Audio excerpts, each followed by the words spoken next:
Hey everyone, when I started my channel a year ago, one of the first videos I did was a top 10 favorite books before finding booktube. Now that it's been a year, it's time for me to update that list, and I can say there have been quite a few changes. Now before I get started, let's get into some honorable mentions. First two are from authors that have other books or series higher on this list, so I didn't want to include the same author multiple times. So that's going to be Age of Empire. This is the last book of Legends of the First Empire by Michael J. Sullivan. And Bands of Mourning. This is the third book in Mistborn Era 2, or the sixth Mistborn book overall. So you will be seeing Sanderson and Sullivan later on in my actual top 10. But the books I chose, I like better than these series.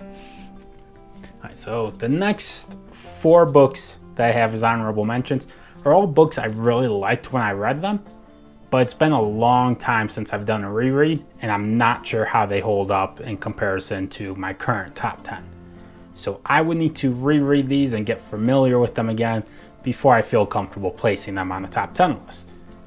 So the first one is A Long Way Gone, Memoir of a Boy Soldier by Ishmael Bey. This one I read when I was in college. It was my freshman year. I think I was 18 or 19 at the time. And it really put my troubles in perspective of what I was going through as an 18-year-old compared to what he was going through as a 10-year-old.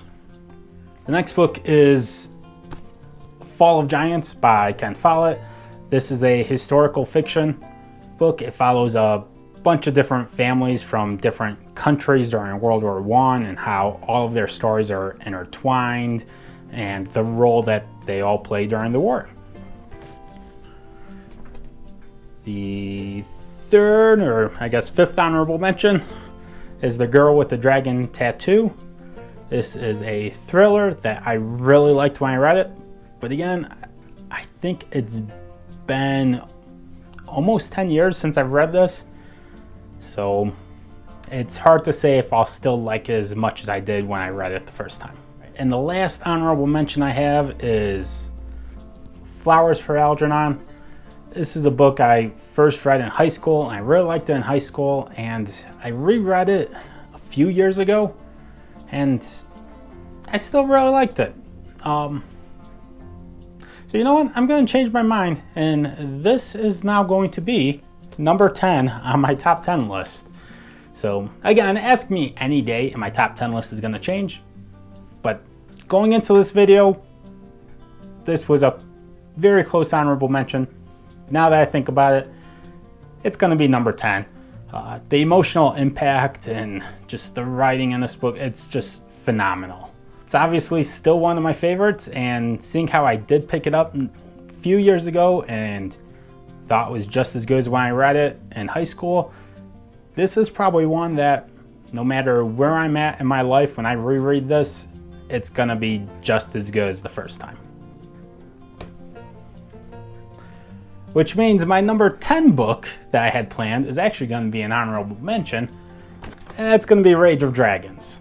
So this was one of the first books I picked up because of BookTube, and I absolutely loved it. I really like books with a lot of action, and this book, I marked it out, but this beginning here is like world building and setting up the plot and character development, and then the rest of this is just battle after battle after battle. So I loved all the action scenes. I think when I read this, I was actually training for a marathon at the time, and I would listen to it on audiobook and just love the pacing for listening to this book while I was running. Plus, it's nice to have a different perspective. This is a very much an African-inspired fantasy novel instead of typical European-inspired. So this is now an honorable mention. Flowers for Algernon is number 10. And number 9 on this list is a nonfiction novel, and that's going to be Things My Son Needs to Know About the World. This is a book I read because I was hearing a bunch of talk about Bachman on BookTube, and I did like some of his other books, but this one is actually a collection of letters that he wrote to his son, and they're just hilarious letters and heartwarming at the same time. And now that my wife and I are actually expecting to have a baby, I imagine I'm going to like this book even more whenever I reread it. Number 8 on my list. Now this one might be a surprise to some people that's not higher up on the list. That's Traitor's Blade by Sebastian de Castell. Now if you remember my top 10 of 2021, this was either 1, 2, or 3, I believe, on that list. And when I read it the first time, I absolutely loved it. When I reread it about a month ago, I didn't love it as much as I did the first time, but I still really enjoyed it. So it's still worthy of being in the top 10, just not as high up as it was before. I think the novelty of when I read it the first time caught me off guard, which really enhanced the experience. Having read it once before and knowing what to expect, it wasn't quite as good the second time around.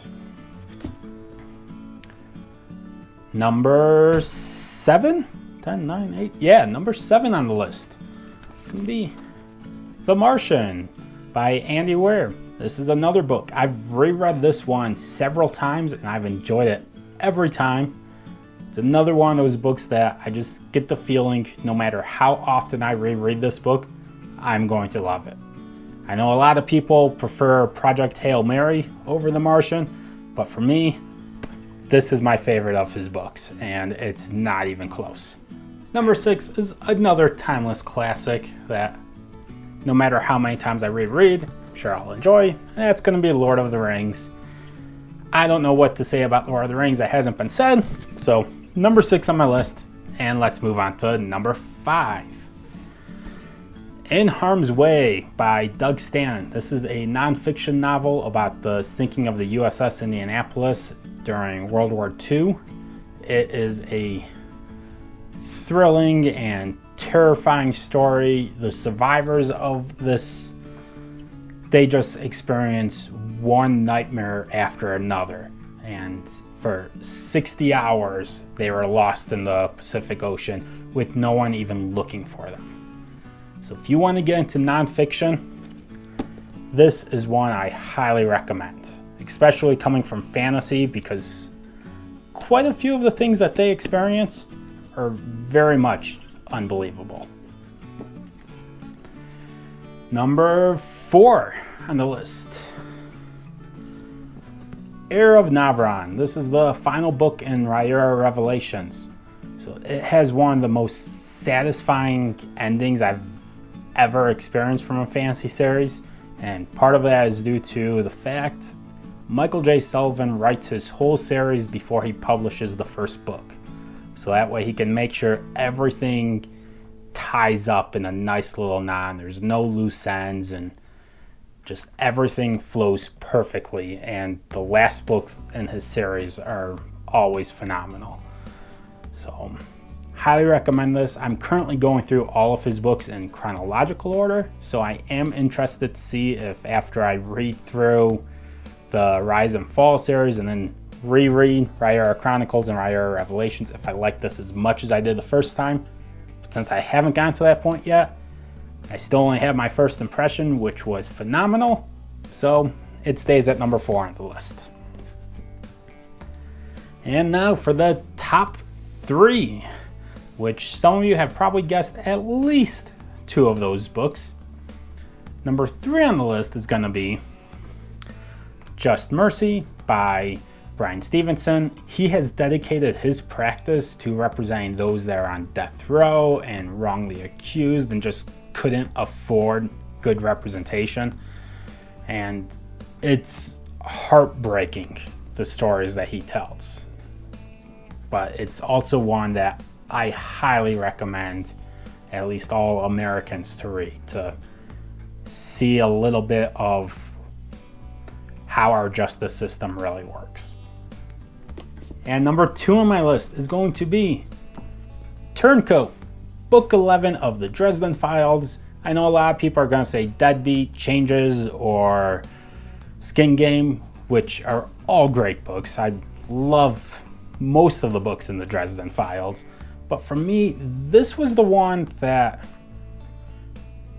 it stuck with me. That the plot for this one, I think, was better than the plot in any of his other books. So for that reason, it's been my favorite. Again, ask me on a different day and I'll say a different book. I think when I did my top 10 of the year, I actually went with Deadbeat. But now that I'm doing the reread of the series, Turncoat is the one that's standing out to me as my personal favorite. And then finally, number 1 on my list, which is going to shock absolutely no one. It's going to be Words of Radiance by Brandon Sanderson. So book 2 of the Stormlight Archive. Let's see if I can get this without it falling. So my mind of Stormlight Archive, Way of Kings has the best world building. Words of Radiance has the best action scenes. Oathbringer has the biggest emotional impact. And Rhythm of War has the most cosmic connections. So they're all great for different reasons in my mind. They have a lot of overlapping things that are great too, but each book has a different thing that it excels at. And for me, like I said earlier, I love action scenes, so Word of Radiance is my top Stormlight Archive book and my top book overall. Chances are if I was doing my top book, regardless of what series they were in, Stormlight Archive would hold 4 of the top 5 spots. So that's my current top 10 list. Only 5 books from before BookTube made it onto this list, so I'm interested in seeing what my top 10 list will be a year from now. Let me know in the comments what you think of my list, and leave me a comment on what your top 10 favorite books are. And until next time, bye.